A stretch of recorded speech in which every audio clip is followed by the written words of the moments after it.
Hello everybody, welcome to the channel. My name is James. I'm so glad you're here. I'm so glad you're taking the time of your day to review my content.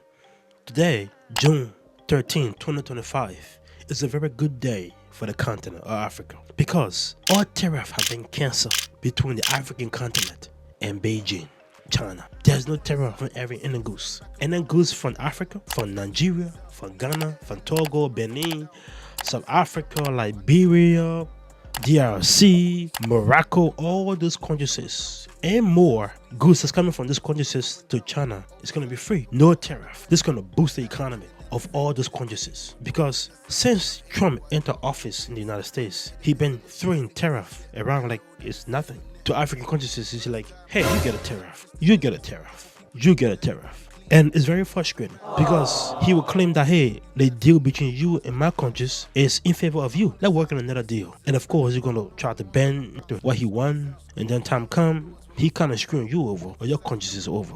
So it's like, you can say that for this guy. And he's only there for 3 years. You know, another guy is coming in or a lady is coming in next. When it comes to diplomatic ties right now, it's very unstable because you don't want someone coming in every now and then changing the agreement. So China is now a stable partner.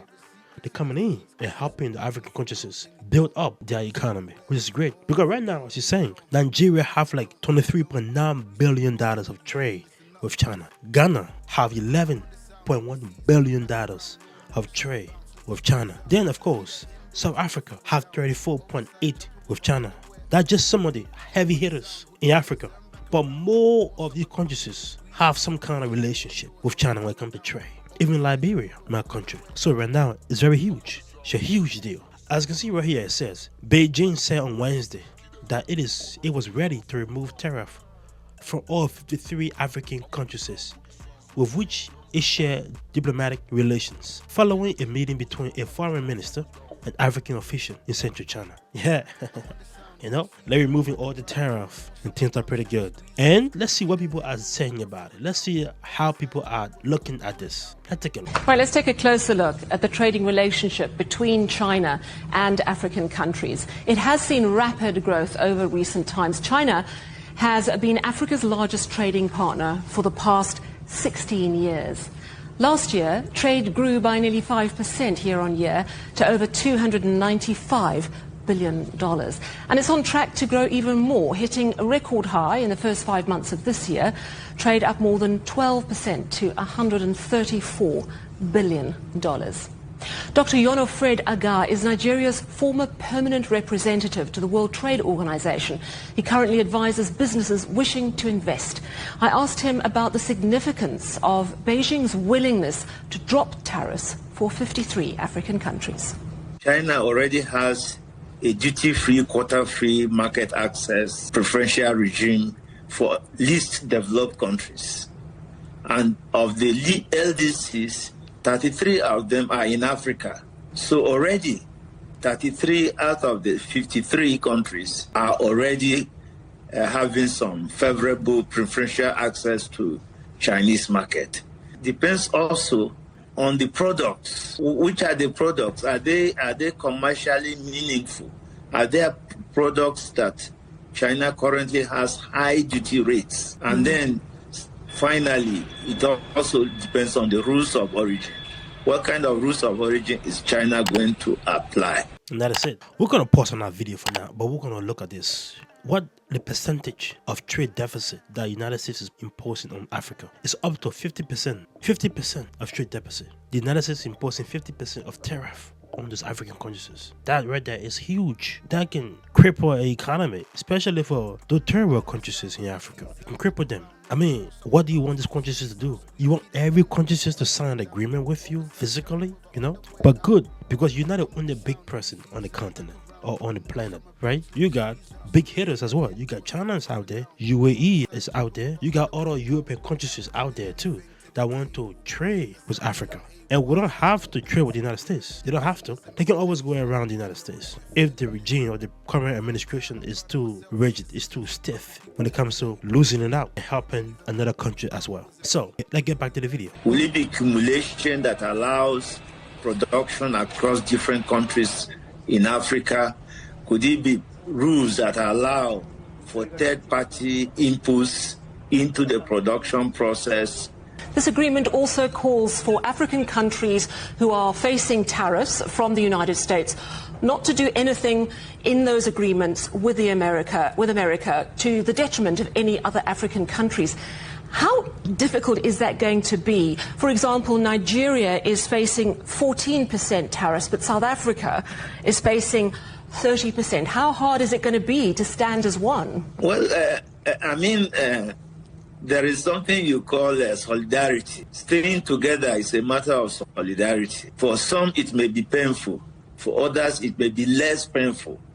But what sacrifice can you give in order to stay together and benefit collectively?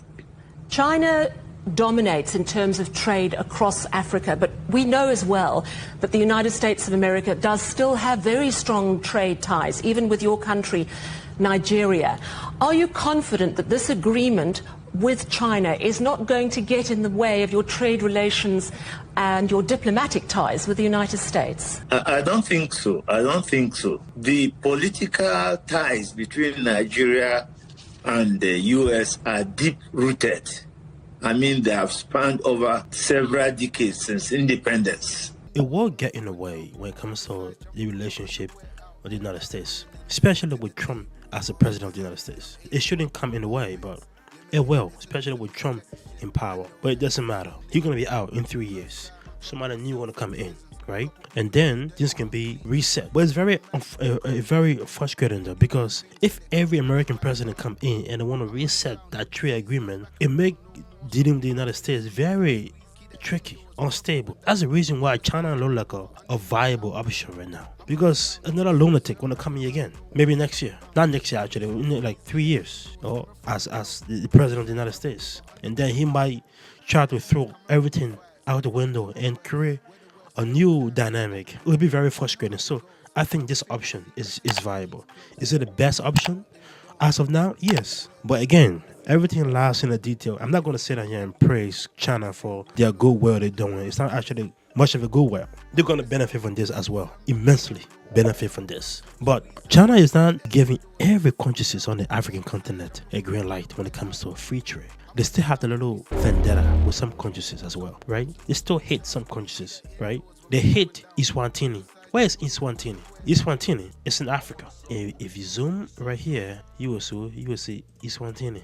Here we go. Let's zoom out a little bit. Eswatini is right here, pretty much in South Africa. Why is China throwing this country out? Like, hey, we're gonna trade with all these countries, but no, we're not gonna touch you. Why? Why the countries doing that China doesn't want them to be involved in that free trade? Like always, all thing China want to gain control over another countries. China want a control of another country, and if you are supporting that country, you and China will not have that much of agreement or anything. So why is Eswatini being kicked out? As you can see right here, Eswatini, the only African countries that support Taiwan, which Beijing consider a breakaway province, could be left out of any new tariff agreement. The plan is expected of China roll out zero tariff treatment to 43 of the world's largest developing countries, most on the continent last year. So Eswatini is out because they support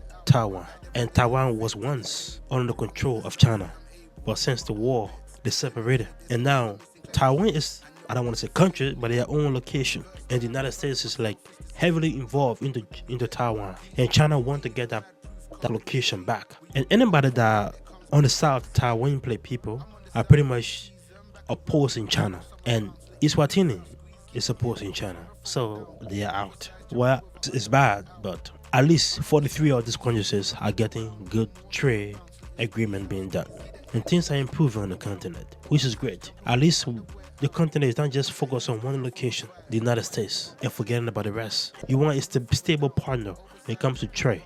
You want a stable partner when it comes to anything in life. But you don't want someone that will change your mind today and change your mind tomorrow.